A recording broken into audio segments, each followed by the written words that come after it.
সুদী ব্যাংকের একজন ম্যানেজারকে ঘর ভাড়া দিলেন, মানে আপনি ওকে তো সহযোগিতা করলেন, আশ্রয় দিলেন। কথা বুঝেননি মনে হয়, কথা কি বুঝতে পেরেছেন? আল্লাহ বলছেন পাপের কাজে সহযোগিতা করো না। তা আপনি সুদখোরকে আশ্রয় দিলেন মানে কি করলেন? একটা পতিতালয়ের নারীকে আশ্রয় দিলেন মানে ওকে সহযোগিতা করলেন। একজন সন্ত্রাস চাঁদাবাজকে আপনি আশ্রয় দিলেন মানে সহযোগিতা করলেন। ওকে রাষ্ট্রের কাছে, প্রশাসনের কাছে ধরিয়ে দিতে হবে, এটা আপনার নাগরিক, এটা দায়িত্ব আপনার। কথা বুঝেননি? পাপের কাজে সহযোগিতা করা যাবে না। সুদ খাওয়া হারাম, দেওয়া হারাম, সুদের সাক্ষীদাতা, সুদের লেখক, সুদী ব্যাংকের ঝাড়ুদার, সুদী ব্যাংকের চাকরি করা সবই হারাম, বিলকুল হারাম, একদম হারাম। কেননা সুদ হারাম, মানুষ সুদের সাথে জড়িত, প্রায় হারামের সাথে জড়িত। এগুলি এক একটা জাহেলি। বলছিলাম জাহেলি যুগের মানুষ সুদের সাথে জড়িত ছিল, জাহেলি যুগের মানুষ মাদকতার সাথে জড়িত ছিল।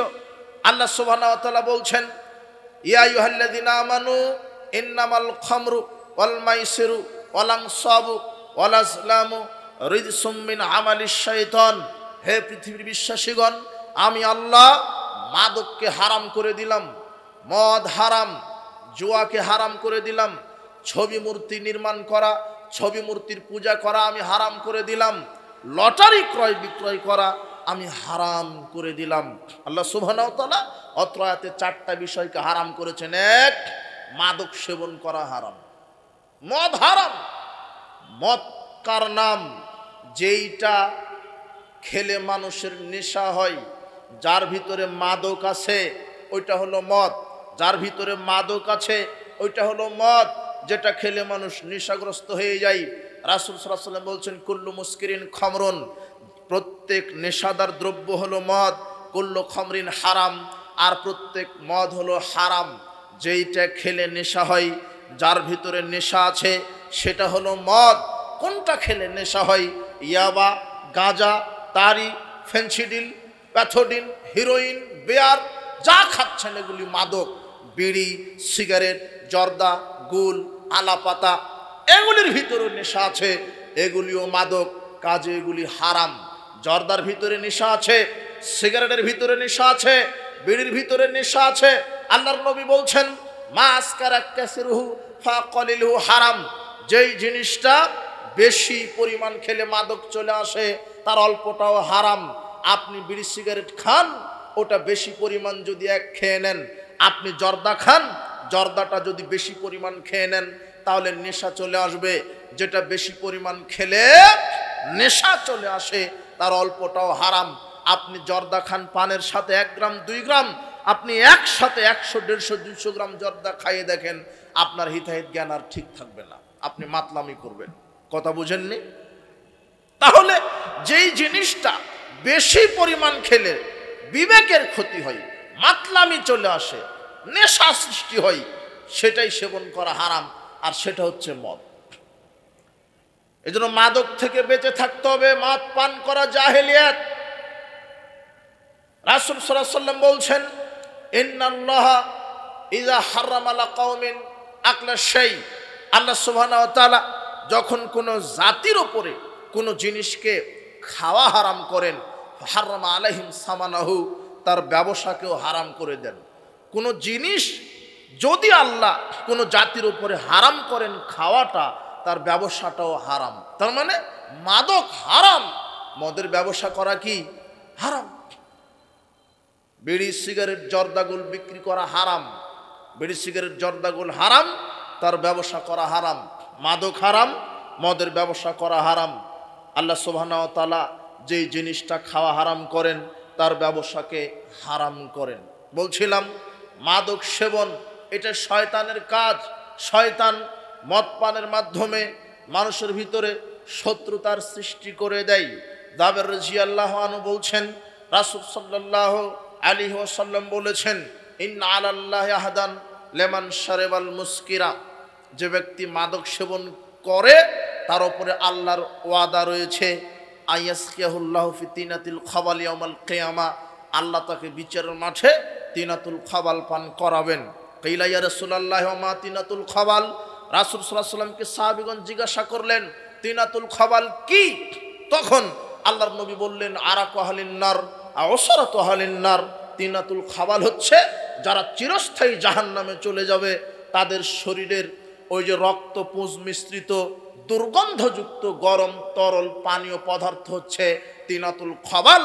ওটা মদখুরদেরকে জাহান্নামে আপ্যায়ন করা হবে। এটা আল্লাহ ওয়াদা রেখেছেন, আর আল্লাহর ওয়াদা সত্য হবে। মাদক সেবন করা বড় কাবিরা গুনাহ, মাদক সেবন করা বড় কাবিরা গুনাহ। রাসূল সাল্লাল্লাহু আলাইহি ওয়াসাল্লাম বলছেন, যে ব্যক্তি মদ পান করবে, মান শারাবাল খামরা ওয়াস সাকিরা লাম তুকবাল লাহু সালাতুন, তার সালাত আল্লাহ কবুল করবেন না। মান শারাবা, যে ব্যক্তি মাদক সেবন করলো, তার মদ, যে ব্যক্তি মাদক সেবন করলো, যে মদ পান করলো, তার সালাত কবুল হবে না 40 দিন। তার 40 দিন কোনো ইবাদত কবুল হবে না। 40 দিন আল্লাহ তার উপরে রাজি খুশি থাকবেন না।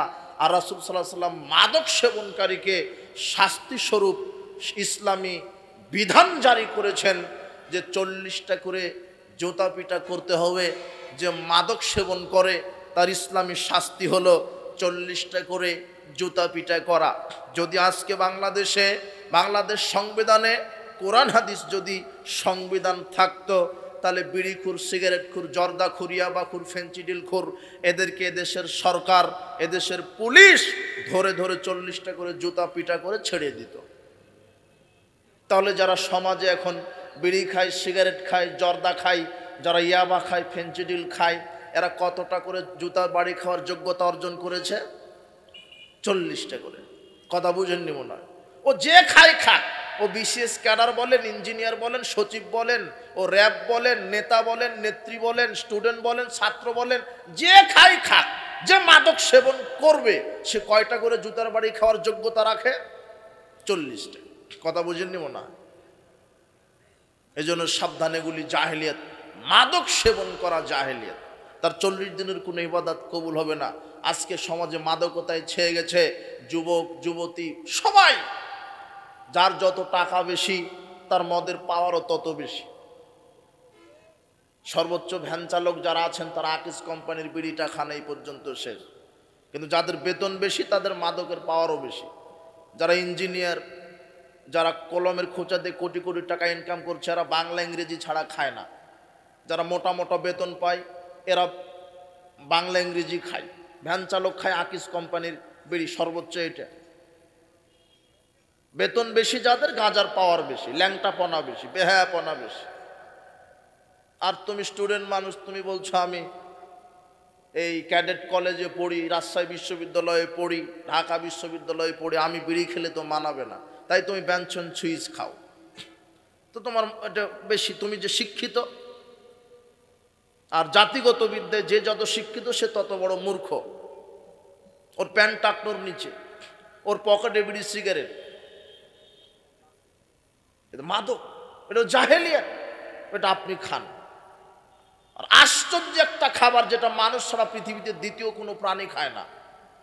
কথা বুঝেননি না? আপনি যে 1 গ্লাস দুধ খান, এটা ছাগলেও, বিড়ালেও খায়। আপনি 1 গ্লাস যে দুধ খান ওটা বিড়ালেও খায়। আপনি ডিম খান, বিড়ালেও খায়। আপনি রুটি খান, কুকুরেও খায়, খায় না? কিন্তু আপনি এমন একটা জিনিস খান সেটা আপনি ছাড়া পৃথিবীর কেউ খায় না। কথা বুঝেছেন? তাহলে আপনি কত খারাপ। এই বিড়িখুর, সিগারেটখুর, জর্দাখুর এরা কত খারাপ। নেন দেখি আপনার জর্দার ডিব্বাটা কুকুরের মুখের সামনে খায় নাকি? আপনার ব্যঞ্জন সিগারেটটা কুকুরের সামনে দেন, খায় নাকি? মাঝে মাঝে শুয়োর হাটে, শুয়োরকে দিবেন, দেখেন খায় নাকি?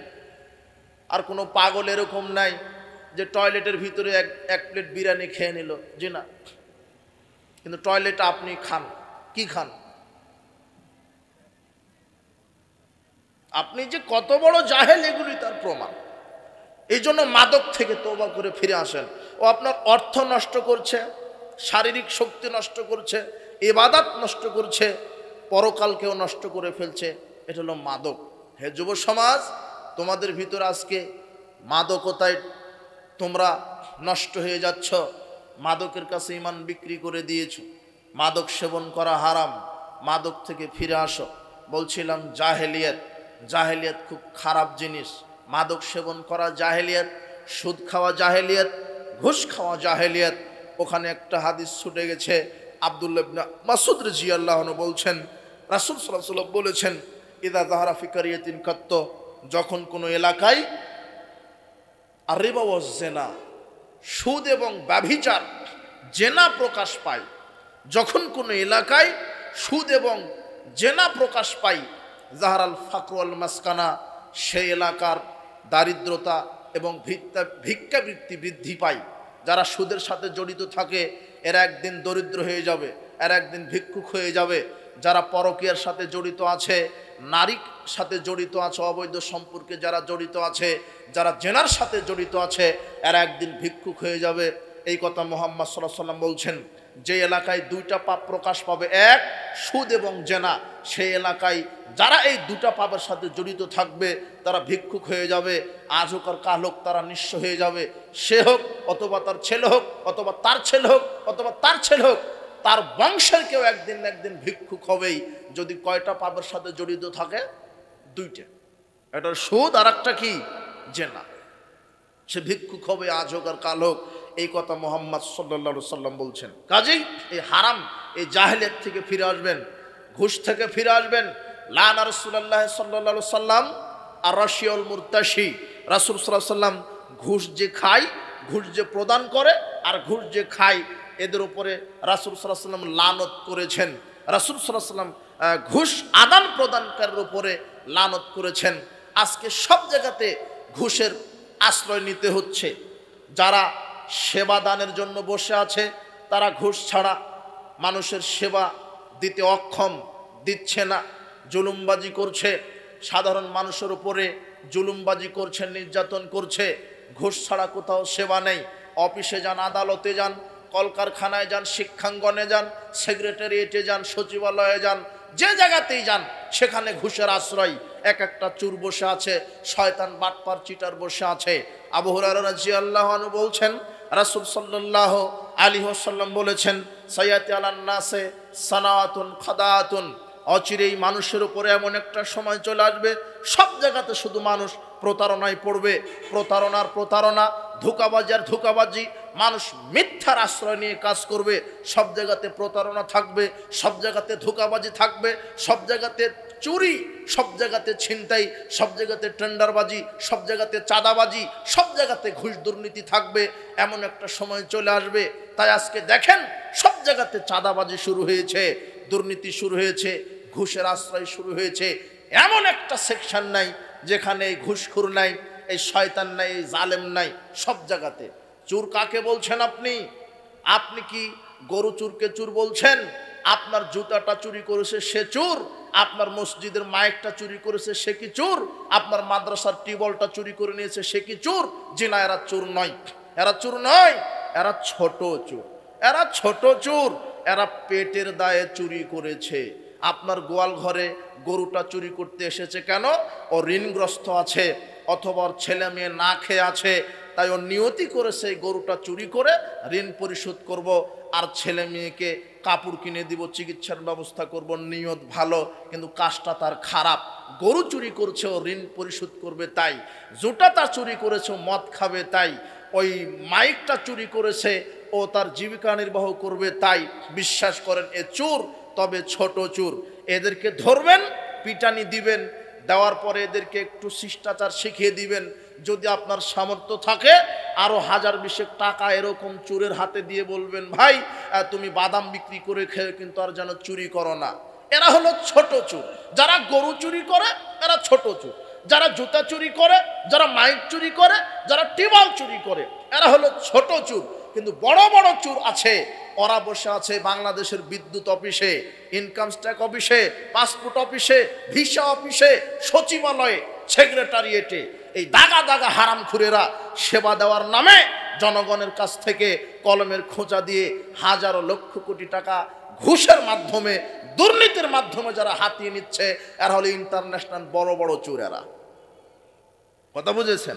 ও যে বিদ্যুৎ অফিসে বসে আছে 2 পাওয়া চোর, ও হলো অরিজিনাল চোর।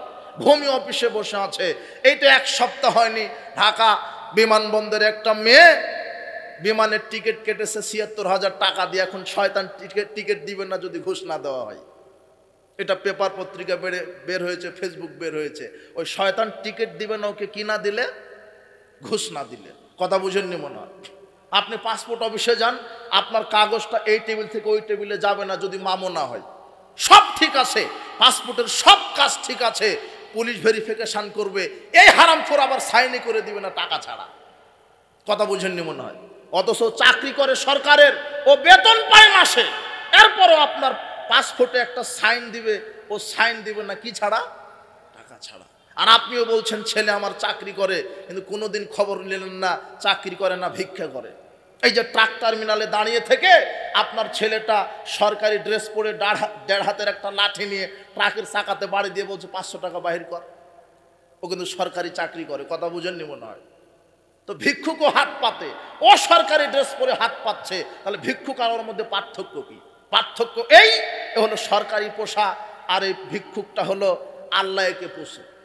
পার্থক্য হলো হালাল ইনকাম করে ভিক্ষা করছে, ও সরকারি চাকরি করার পরে ঘুষের আশ্রয় নেই, এ হলো হারামখোর সব জায়গাতে। তাই বলে সবাই যে ঘুষ খায় আমি এ কথা বলছি না, তবে আমি যে বক্তব্যটা দিলাম এটা মনে হয় মিথ্যা, তাই না? আমি বলছি না যে সবাই ঘুষখোর, তবে প্রায় ঘুষখোর। দুই একটা খুঁজে পাওয়া যাবে, দুই একটা। সাদা লোমালা ছাগলের মধ্যে একটা কালো পশম যেমন, তেমনি ঘুষখোর সুদখোরের মধ্যে একটা হালাল খুর তেমন। সামাজিক ব্যবস্থাটা এরকম, শুধু প্রতারণা প্রতারণা, ঘুষ ছাড়া মানুষের সেবা নেই। সব জায়গাতে ঘুষ, চাঁদাবাজি। আশ্চর্য কথা, আপনাকে কি দিয়ে বুঝাই, ঘুষ এমনভাবে ছেয়ে বসেছে। আর শয়তান, হালাল হারাম কোনটা আপনাকে তো শয়তান বুঝতে দিচ্ছে না।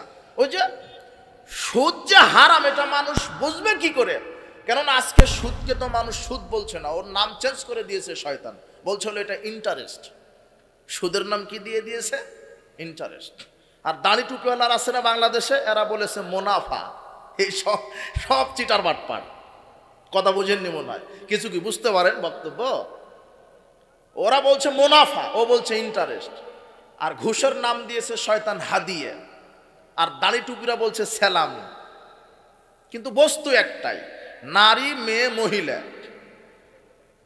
কথা বুঝেননি?